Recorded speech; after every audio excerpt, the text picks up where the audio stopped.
Estamos de volta para o segundo bloco do nosso programa Saber Direito Debate. Você já sabe, durante a semana, a possibilidade de acompanhar o conhecimento ministrado pelos nossos professores convidados do Saber Direito e a nossa conversa aqui no Saber Direito Debate, abordando diversos aspectos da vida pessoal, da vida na faculdade, da vida acadêmica, com o professor, no caso, Matheus Carvalho, que durante a semana teve um encontro com você, amigo da TV Justiça, falando sobre intervenção na propriedade privada. Daqui a pouquinho a gente aprofunda um pouquinho também, faz uma abordagem com relação a esse tema especificamente, ministrado durante 5 aulas aqui na TV Justiça.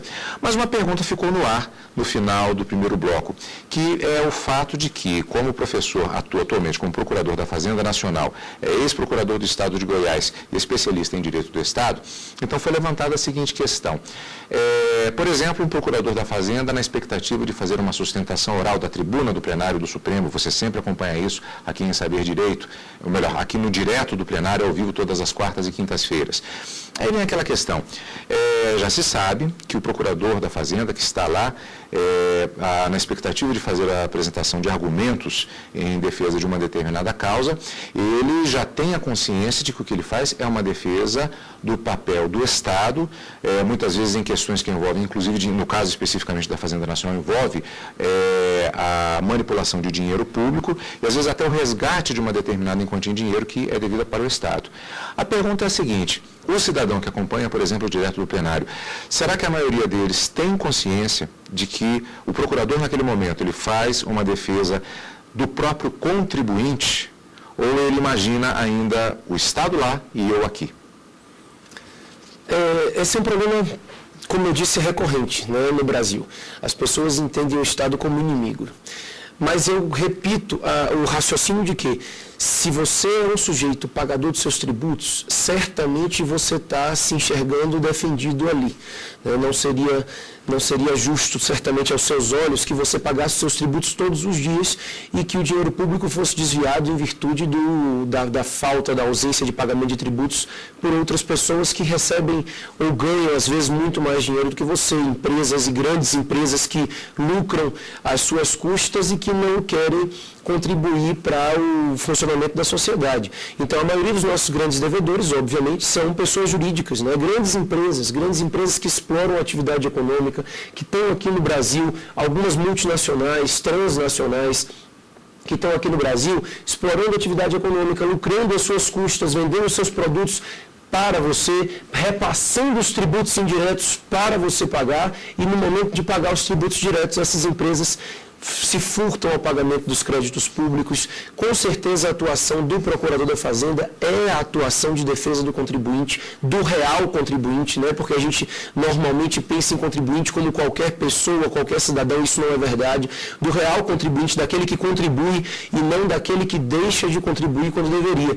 Então, a defesa da PFN, a defesa da Procuradoria do Estado é a defesa do Estado e, consequentemente, a defesa do cidadão. Eu acho que isso não pode ser dissociado por ninguém. Há um elemento cultural nesse sentido por conta da própria formação do Estado brasileiro, com suas diversas características, a partir da própria colonização, a partir da própria vinda da família real e todo o processo como ele tem sido ao longo dos últimos séculos? Com certeza. Existe um descrédito em relação ao Estado em virtude dos governantes. Nós vimos durante séculos um governo que se preocupava com uma camada única da sociedade. Eu venho assistindo uma progressão do governo nesse sentido, mas nem todo mundo consegue assistir dessa forma, né? As pessoas continuam enxergando o Estado da forma que se enxergava o Estado no momento do Brasil colônia, o Estado português que estava aqui para reprimir o povo brasileiro. E, obviamente, a gente sabe que a nossa independência não acabou com isso da noite para o dia. Então, foi muito paulatina essa ideia de que o Estado deveria servir ao povo brasileiro. E é por isso que existe uma cultura, assim, talvez mais do que uma cultura, um estigma de que o Estado brasileiro está por si e cada um está por si contra o Estado. E Deus contra todos. E Deus contra todos, mais ou menos por aí. Mas eu acredito que essa cultura deva já estar sendo um pouco modificada nos últimos tempos, as pessoas já estão querendo ingressar nas carreiras públicas, o concurso público está começando a ser mais visado, alguns simplesmente porque querem ingressar na carreira para ganhar dinheiro e ter estabilidade, mas eu acredito muito naquelas pessoas que já estão entrando com ideologia dentro dos cargos públicos, buscando um Estado que sirva ao Estado e ao povo como um todo, que é a visão de Estado, né? O nosso raciocínio de Estado, aquela entidade formada por todos nós, aquela junção, aquela seção de liberdade de cada uma das pessoas para poder formar um ente que agregasse uma sociedade. Eu acho que o Estado ele deve ser visto de forma amigável, e eu acho que essa é a tendência atual do mundo, né? E o Brasil deve seguir essa tendência de enxergar o Estado como um parceiro, de enxergar o Estado como uma entidade que faz parte do corpo coletivo. A sala de aula, ela tem se revelado nos últimos anos como um espaço em que essa mentalidade, esta nova mentalidade, esta visualização, ela passa a ser mais difundida e debatida entre os cidadãos?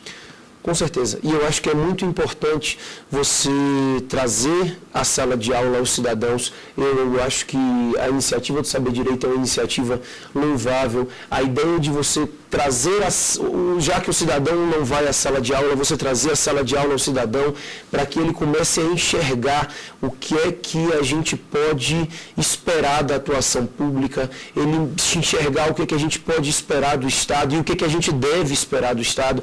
A gente não pode nunca dizer que o Estado está sempre correto, não posso dizer isso, mas também aquela visão de que o Estado está sempre errado, de que o Estado é sempre o vilão, ela vem sendo modificada assim. Na sala de aula a gente vai acabando por trazer às pessoas aquela ideia de que a lesão ao Estado é a lesão a ela, aquela pessoa também, né? Então, a ideia de que, obviamente, eu não posso me esquecer de que o Estado é feito por pessoas físicas, e pessoas físicas cometem erros, e pessoas físicas algumas vezes estão mal intencionadas, ou talvez muitas vezes, e talvez por isso descrédito no Brasil, né, em relação ao Estado, mas a gente tem que pensar o Estado, no fim das contas, como parte da gente, sim. Como tem sido a atuação dos alunos, ou seja, esta visão do Estado como um elemento participativo com a participação do cidadão, as perguntas que surgem em sala de aula, elas têm se desenvolvido também, ou o que se verifica ainda é uma falta de informação e de conhecimento em relação ao papel do Estado de uma maneira geral? Eu costumo dizer, eu sou professor na maioria dos cursos em aulas para concurso, né, voltados para concurso, voltados para carreiras públicas. E também alunos que querem se atualizar, pessoas que estão buscando cursos de carreiras para poder se atualizar mesmo para a atuação de advocacia. E a gente costuma ver que o direito administrativo é aquele no qual as pessoas têm mais deficiência de conhecimento.